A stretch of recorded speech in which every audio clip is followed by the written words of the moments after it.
Hello, welcome back to the Long Story Short Show.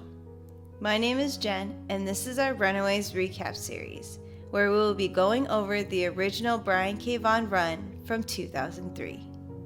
When we last left off, Alex's father, Mr. Wilder, had just received a call from the police chief, stating that they might have a problem on their hands. Alex may have stumbled on some information that could jeopardize the plans of Pride. Let's see how this plays out, shall we?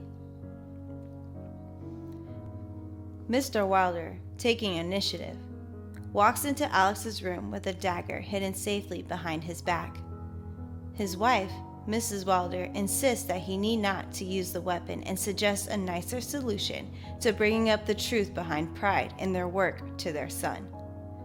To their surprise, Mr. and Mrs. Wilder will not need to figure out an excuse because all they find waiting for them is a mannequin head, where Alex should be. Back at the Dean residence at almost 5 a.m., Karolina is enjoying her new flight abilities. As some may be waking up to begin their day, Karolina is beginning the new phase of her life. She is still shocked that her parents never explained the truth to her. Even though she had hated them for it, she loved her newly discovered abilities. Alex, on the other hand, was more concerned about keeping a low profile. He asked Karolina to put the medical bracelet back on, and Karolina stubbornly agrees and places the bracelet back on her left wrist. Now that the children have discovered 3 secrets, Gert is positive that their next move should be telling Molly what is going on. Even though Molly is younger than the rest of the group, it is imperative that she understands the truth because her parents are involved too, after all. Before they head out, Chase suggests that they stop by his house prior to heading to the Hayes residence. Unsure of Chase's motives, Alex declares that the crew is not on a scavenger hunt and that they need to figure out a plan to retrieve Molly. Taken aback, Chase reassures Alex that they are still on the same team. Even though the teens have visited 3 houses, they still do not have the concrete proof that they need to put their parents away for good. Chase suggests that they stop by their dad's workshop to look for clues and then head to the Hayes residence to get Molly. Even though the group did not like the idea, Chase was able to win them over with reason, and they all head back to the white van. By 5 a.m., the group of teens have arrived at the Stein residence. Chase explains that the majority of his parents' work is done in the wood warehouse located in their backyard, and after a quick hit to the lock with a shovel, the kids gain access to the Stein's lab. The kids split up in order to search the lab to look for any clues. Chase takes this time to explain that his parents are engineers creating devices to help society, like opening new CD cases without busting your finger.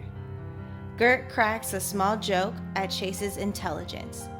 Surely Chase's parents are doing better work than that.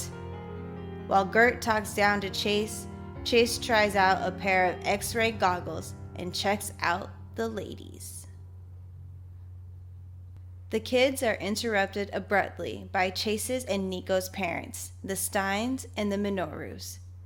The kids have now been caught in the act, and now their parents demand for them to head home. Chase disobeys as he puts on a pair of metal gauntlets that he had found previously. Mrs. Stein quickly whispers to her husband that Chase has found the fistigons. She fears that if he finds a way to weaponize them, this will dampen their already hindered plans even further. Mr. Stein responds by pressing a button on his watch, resulting in a ray shot aimed right at Chase. Alex, seemingly on impulse, reaches over and releases Karolina's powers, blinding everyone nearby as they prepare to fight the Steins and Minorus. The adults prepare for battle as well. Mr. Minoru recites his incantations, and traps Karolina in a water geyser. Mr. Stein shoots a sticky substance towards Alex, trapping him against a nearby machine.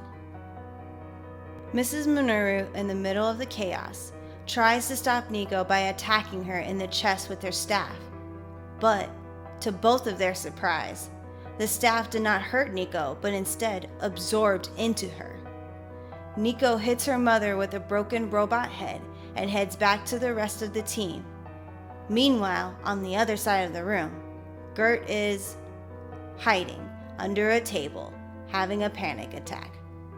Before the adults could reach her, the Velociraptor appears out of nowhere and attacks Mr. Stein. Seeing this as a luck turning in their favor, Nico slams her dad's book shut, resulting in the release of Karolina from her watery prison.